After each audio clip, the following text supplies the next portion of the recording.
పోరాట నేపథ్యంతో రాజకీయాల్లోకి వచ్చిందని చెప్పుకున్నటువంటి దనసరి అనసూయ సీతక్క గారు ఆదివాసీ బిడ్డనని చెప్పేసి ఆదివాసీ బిడ్డ జోలికి వస్తే నాశనం అయిపోతారని చెప్పి శాపనార్థాలు పెడుతున్నటువంటి తీరు ఇవాళ హాస్యాస్పదం. పిల్లి శాపాల కుట్లు రేగవు. మీరు ఆదివాసీ బిడ్డ అయితే ప్రజాప్రతినిధి గారా? ములుగు నియోజకవర్గ ఆ నియోజకవర్గ శాసనసభ్యులు గారా? మీరు రాష్ట్ర మంత్రి గారా? రాష్ట్ర మంత్రిగా మరి మీ నియోజకవర్గ సమస్యలను ప్రజల పక్షాన ఉండి మేము ప్రశ్నిస్తే, మేము అడిగితే మీకు ఆదివాసీ బిడ్డనని గుర్తొచ్చిందా? మీరు ఆదివాసీ మహిళ గిరిజన మంత్రి, ఆదివాసీ మంత్రి, సరే, మరి మీరు మహిళల పక్షాన ఏ సందర్భంలోనైనా ఈ 18 మాసాల పాలనలో మాట్లాడినరా? ఇవాళ కేటీఆర్ గారిని ప్రశ్నిస్తారేంది? మీరు కేటీఆర్ గారిని అవమానించే విధంగా మాట్లాడతారేంది? కేటీఆర్ గారికి ఎందుకు హక్కు లేదు? కేటీఆర్ గారిని మీరు మరి ఇవాళ ప్రశ్నిస్తూ మిడతల దండను పంపిస్తారని అంటారు. మరి మిడతల దండ అయితే మీకెందుకమ్మా భయం? మిడతల దండ అయితే మీకెందుకు జంకు?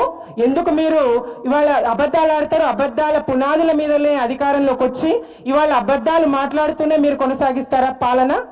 మరి ఇలాంటి అబద్ధాలను ఎంతకాలం కొనసాగిస్తారు? నిన్నటికి నిన్న మాట్లాడిన మాటను ఎట్లా మాట మారుస్తారు?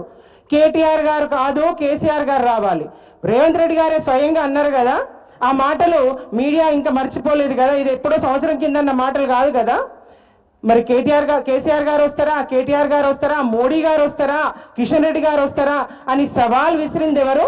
మీరు ఆయనకు సూచన చేయాలి కదా. మరి నీ స్థాయి కాదన్నప్పుడు మరి రేవంత్ రెడ్డి గారి స్థాయి మోడీ గారిని పిలిచే స్థాయి అన్నా ఆయనకు చెప్పాల్సిన అవసరం మీకు లేదా? రేవంత్ రెడ్డి గారికి చెప్పాల్సిన అవసరం మీకు లేదా? సీతక్క గారు, ఏ సందర్భంలో కూడా మీరు మహిళల కోసం ఈ 18 మాసాల్లో మీ ప్రభుత్వాన్ని ఒక్క చర్చ అయినా చేసిండ్రా? ఒక్క రివ్యూ అయినా చేసిండ్రా? మహిళలకు ఇచ్చినటువంటి మహాలక్ష్మిని మనం అమలు చేయలేకపోతున్నాం. రేపొద్దున మనం సమాజంలోకి ఎట్లా పోతాం? జనాభాలో సగం మహిళకు మనం అన్యాయం చేయొద్దు. ప్రతి మహిళ 18 సంవత్సరాల నిండిన ప్రతి మహిళ అకౌంట్లో 2,500,000 వేస్తామంటాం కదా, ఏమైంది? మనం మరి ఆ పథకాన్ని అమలు చేయాలి. మరి 500 గ్యాస్ సిలిండర్లు అంటాం కదా, ఆ పథకాన్ని మనం అమలు చేయాలి. మరి ఇట్లా చెప్పిండ్రా? 18 సంవత్సరాల నిండిన ప్రతి యువతికి, కాలేజీకి వెళ్తున్న యువతికి స్కూటీలు అంటాం కదా, మరి అమలు చేయలేదు మనమని ఎప్పుడన్నా ప్రశ్నించిండ్రా? మీ మంత్రివర్గంలో చర్చ చేసిండ్రా? ఇవన్నీ పోతాయి. ఇవాళ మీ అక్రమాలను, అరాచకాలను ప్రశ్నిస్తే అక్కడ జరిగినటువంటి మీ వేధింపులకు బలైనటువంటి యువకుని పక్షాన, కుటుంబాల పక్షాన మేము వస్తే మీకు కంటగింపుగా ఉంది. మా స్థాయి తగ్గిస్తారు. మీరు మరి వ్యక్తిత్వ హననానికి పాల్పడుతూ నీ స్థాయి కాదని మాట్లాడతారు. మరి మోడీ గారిని పిలిచే స్థాయి రేవంత్ రెడ్డి గారిదా? సీతక్క, మీకు కనిపిస్తలేదా మరి ఆ విషయం? ఇది గుర్తుపెట్టుకోండి. నేను ఆదివాసీనని, అది నిన్నటి రీల్స్ కాలం కాదు, ఇప్పుడు మీరు అధికారంలో ఉన్నారు. నిన్న రీల్స్ చేస్తూ మీరు ఏ నాటకాలు ఆడినా, ప్రజల పక్షాన ఉన్నామని చెప్పినా నమ్మిన వాళ్ళు నమ్మినరేమో కానీ ఇప్పుడు అధికారంలో ఉండి మీరు చెయ్యలేకపోతే మీ నియోజకవర్గంలోనే మిమ్మల్ని తిరగనియని పరిస్థితి వస్తుంది. మీరు ఆదివాసీ అనేది తర్వాత, మీరు మహిళ అనేది తర్వాత, మీరు ప్రజాప్రతినిధి అనేది మొదలు. మీరు ఆ నియోజకవర్గ ఎమ్మెల్యే, మీరు రాష్ట్ర మంత్రి. ఇది ఆ నియోజకవర్గ ప్రజలు కూడా, రాష్ట్ర వ్యాప్త ప్రజలు కూడా మిమ్మల్ని తప్పకుండా ప్రశ్నిస్తారు. కేటీఆర్ గారు కూడా ప్రశ్నిస్తారు. మేము కూడా బరాబర్ నిలదీస్తాము, అడుగుతాము.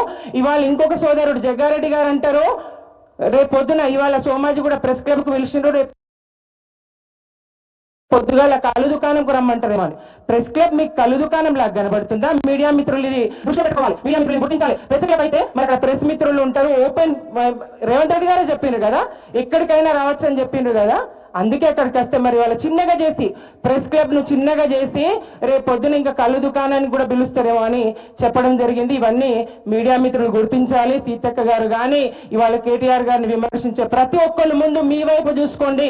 పథకాలు అమలు జరిగేటట్టు చూడండి. కేసీఆర్ గారి పాలనలో ఉన్నటువంటి సంక్షేమ పథకాలు, మాతా శిశు మరణాలను తగ్గించినటువంటి కేసీఆర్ కిట్టును ఆపేసిండ్రు. ఇవాళ చంద్రబాబు నాయుడు ఆ కిట్టును అనుకరిస్తాడు, ఆ రాష్ట్రంలో ప్రవేశపెడతాడు ఆ పథకాన్ని.